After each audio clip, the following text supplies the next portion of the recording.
Head to Safeway this week for these amazing deals for members. Signature Select chicken leg quarters, drumsticks, or thighs value pack. Buy one, get one free of equal or lesser value. And you can either clip from the weekly mailer or click this digital deal in your Safeway For You app. Lucerne shredded, sliced, or chunk cheese, 6 to 8 ounce sizes, or Philadelphia cream cheese, 8 ounce bricks, selected varieties, all just $1.99 each. Limit 6. Visit Safeway.com for more details. See you in the aisles. Oh, hi, hello. Welcome back. Dang it. I didn't want to, try laugh so soon. Welcome back to Don't Quote Me, It's Probably Nothing. Today's Tuesday, which means it's True Crime Tuesday. And we're just going to talk good old-fashioned dumb crimes. So grab your coffee and your snack and, I don't know, whatever else. Your tea, your water, I don't know, whatever you have right now. Whatever you got. And let's hopefully laugh through the chaos together. But before I start, I have to tell you a few things that they're actually escaping my brain right now. Hold on, I gotta hold on 1 second. Oh yeah, I remember now. So I found this new TV show and they said this line or some variation of it. I probably am gonna say it wrong. But they said, my tongue spills fuckery. And I'm just gonna say my tongue spills fuckery because I don't know. Do not listen to anything that I say or believe anything that I say or think that it's even true, because if you listened a couple episodes back about the whole Mason-Dixon line thing, I don't live in the South. So disappointing. Also, I found something new out. So I was talking to my friend the other night and I was telling her how I smoked before I ate dinner to kind of wear up an appetite, and then I forgot about it. It was a late dinner because I went to bed after, but I forgot that I had smoked before I ate, and then I smoked again, and I got a little too high, and then I had a Reese's, which was delicious, but then I started to have a panic attack because, I don't know, I was just too high, I guess, so I was freaking out, so I texted my friend Christine, and I told her everything that happened, and I was like, and then I ate the Reese's, and then I felt like I had taken an edible or something like that because I don't do edibles.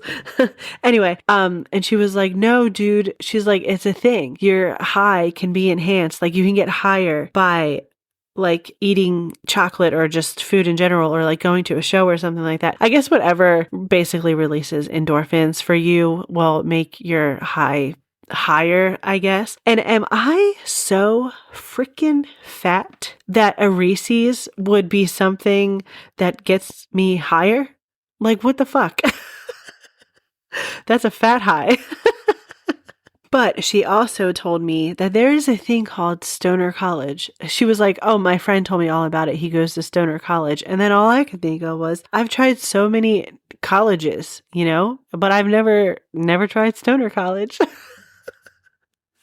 Anyway, I guess let's talk some true crime stuff. And I'm just going to jump right into case 1 because this man did not even warm up before embarrassing himself. So this story takes place in the United States and it involves a grown adult who committed a crime and then immediately decided, who could really help me with this situation? Law enforcement. And it only went downhill from there. So police received a 911 call late at night. The caller was upset and flustered, almost frantic. And he tells the dispatcher, he's like, I'm currently locked inside a business that I broke into. And now I can't get out. So yeah, this man broke into a building, got stuck, and then called 911 for assistance. Not a lawyer, not a friend, not Google. The police. So according to public police reports, the man told the dispatcher that he had entered the building through a closed door that locked behind him. And he said that he'd been trying for hours to find a way out. Hours. Just pacing around damn, this crime has really taken a turn. So at one point, instead of hiding, waiting, and rethinking his life choices, he decided the best option was to ask the police for help. And the dispatcher, who deserves a raise, calmly asked questions like, sir, why are you inside the building? This man responded with the confidence of someone who has probably never faced consequences before. And he was like, oh, I broke in. My guy, I don't think that was the correct answer. So when the officers arrive, they find the building like completely secure. No broken windows, no emergency exits were used, like no alarms were triggered, obviously. And then inside, this dude was just like waiting. He didn't no hiding, no running, just like standing there. Like he was like waiting for them. But it also gets worse. So police confirmed that the business had clearly marked exits, several doors open from the inside, and at least one emergency exit could have been used like at any time. Which means that this man either A, didn't try very hard, 2, panicked immediately, and D, does not understand how doors work. And all three are possible. So because he admitted to everything on a recorded line, bold choice, police didn't even need to like do much investigating because he was arrested and charged with burglary. I know I mentioned this before, but that is really hard to say when you're high. So many R's and stuff. Did I say criminal trespass? He was charged with that too. And because he had already told the cops exactly what happened, there was no room for him to be like, oh, this isn't what it looks like, because it was exactly what it looks like. So, like, this is why I love dumb crime stories, because this was not a complicated crime. Like, there was no, like, mastermind plan, no elaborate scheme. Like, it was a crime that had, like, bad planning, apparently panic. And I guess he assumed the police would help him and then arrest him afterwards. But they didn't. I mean, they arrested him, but they didn't help him, you know. I mean, I guess they did help him get out because he's out. He's in the out now. He went with like, hello, police. Yes, I am actively committing a crime and I need assistance. Your assistance. But anyway, this one highlights how some people forget that the internet is in fact forever. So police respond to a crime, which was a theft, and they did what departments often do now. They post surveillance photos on Facebook asking the public for help identifying a suspect. Some of those comments, by the way, get out of hand, if I do say so myself. Sometimes you have baby mamas commenting, like, yeah, here's all of his information, which good for them, by the way. But then sometimes, if like the suspect is good looking, you have all these thirsty women in those comments saying some raunchy shit. Ugh, so wild. But anyway, the post basically said something like, oh, we're seeking information regarding an individual involved in a recent theft. If you recognize this person, like, please contact us, like whatever it is that, you know, they post in those things. But anyway, they upload a still image from surveillance footage, and that's where our guy enters the chat. So underneath the comment post in the comments section, someone replies, and not with like, I think I know him or like DM sent. This person said, y'all need to get a better picture. That doesn't even look like me. But according to some police statements, officers immediately noticed the comment because, shockingly, it was posted from an account that had the suspect's real name, public photos, had selfies, and matched the person in the surveillance image. You know, helpful stuff. So police compared the Facebook profile photos to the surveillance image and said, oh yeah, that's definitely him. Thanks for your cooperation, my guy. Like, the police didn't even have to like interview witnesses or knock on doors or, you know, do the whole phone record thing, you know? Damn, Facebook is a wild place. So police ended up contacting the suspect. Shocker, he was arrested and charged. He did try to explain that he was just joking in the comments section, but you don't get to say just kidding to a felony. You know, I genuinely think that some people believe that if they say something confidently enough online, like it'd be true. You know? Like, for example, someone posted a picture in like a mom's group about like, sorry, my brain was trying to think of what group it was.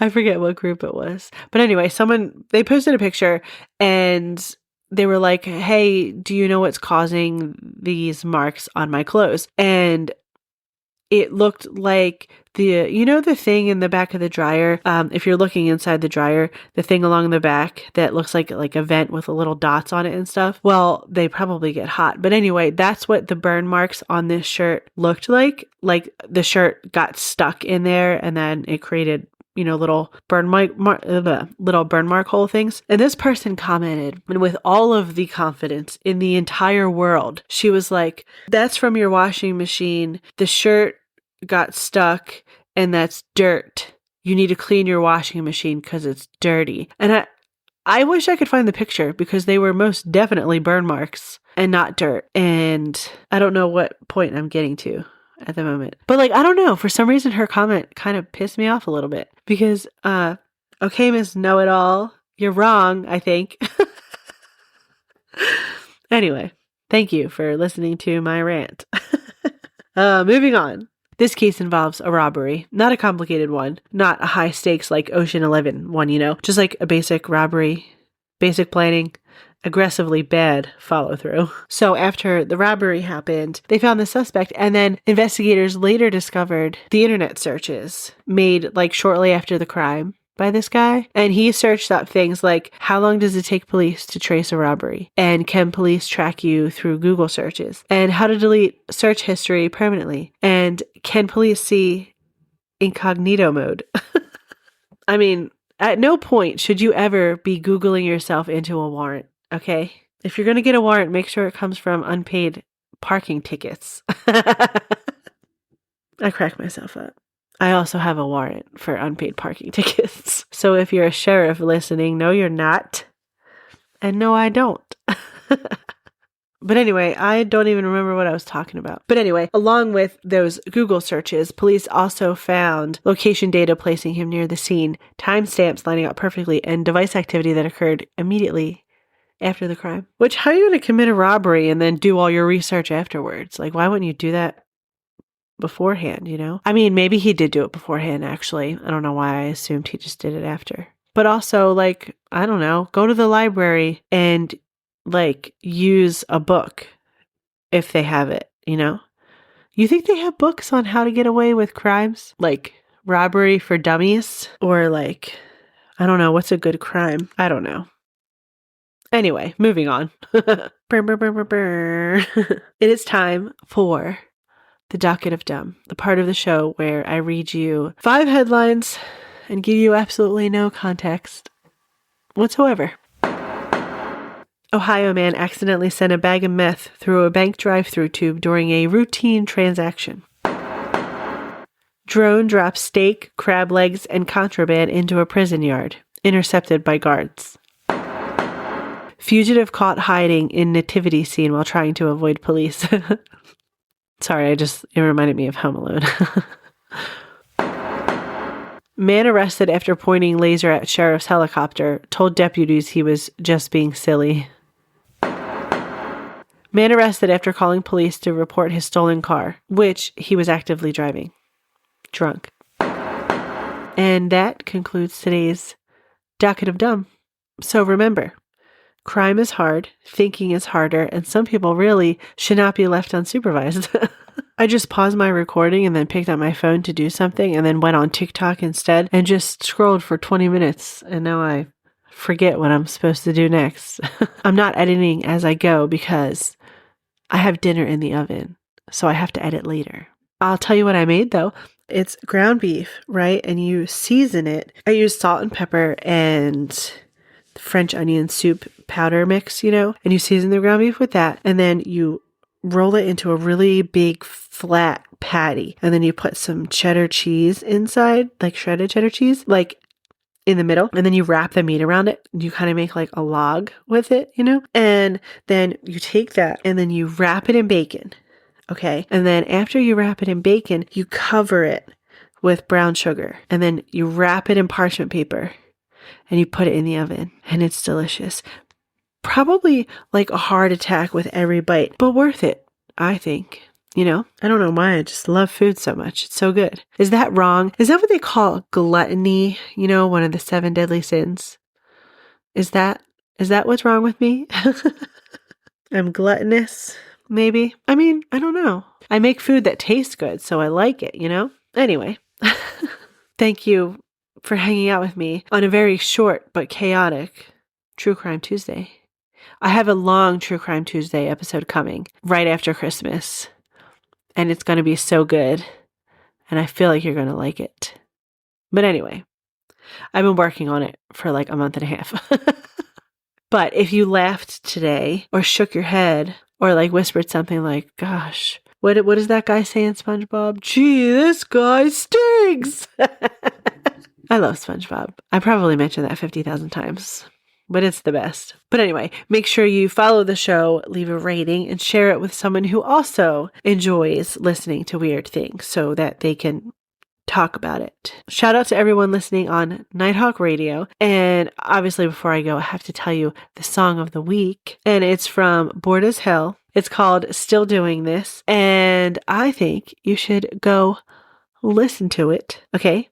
Please stream it wherever you get your music. Stay weird, stay curious, go be kind to someone for no reason, and go be amazing.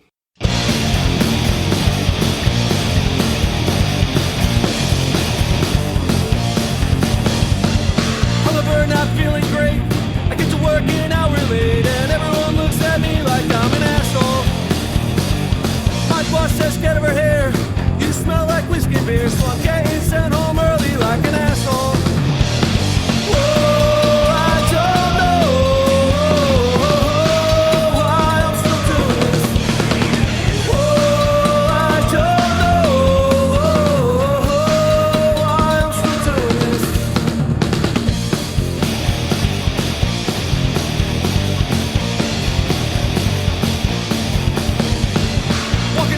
Over my lace, hit the ground, fuck up my face, and some guy screams, hey, look at that asshole!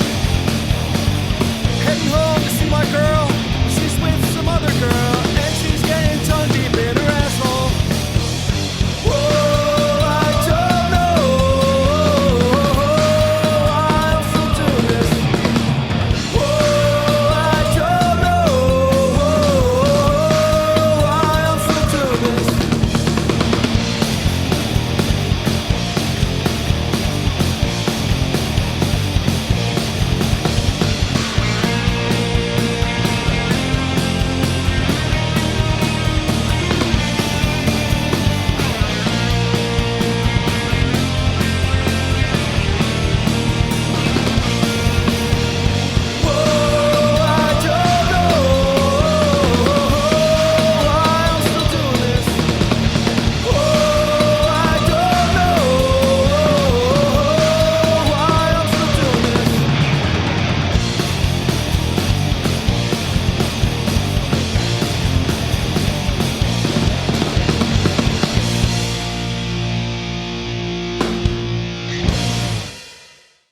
You know how in football, timing is everything? You miss your window by a second, and the play's already gone. The holidays are the same way. Everything happens fast, and if you're not ready, you're scrambling at the last minute. That's why Amazon Prime is the real MVP this season. With Prime's fast, free shipping, you can make those last-minute calls look effortless. Forgot your Secret Santa gift? Need something for that office party? Prime's got your back, helping you go from uh-oh to all set faster than a 2-minute drill. Absolutely, Mark, because Prime isn't just about getting things fast. It's about making sure you never miss your shot. It turns that last-minute scramble into a smooth holiday win. So this season, remember, Prime's fast delivery has your back during the holidays, especially when it's down to the wire and can't wait another minute. Last-minute gifts delivered. It's on Prime. Visit Amazon.com/Prime to shop now.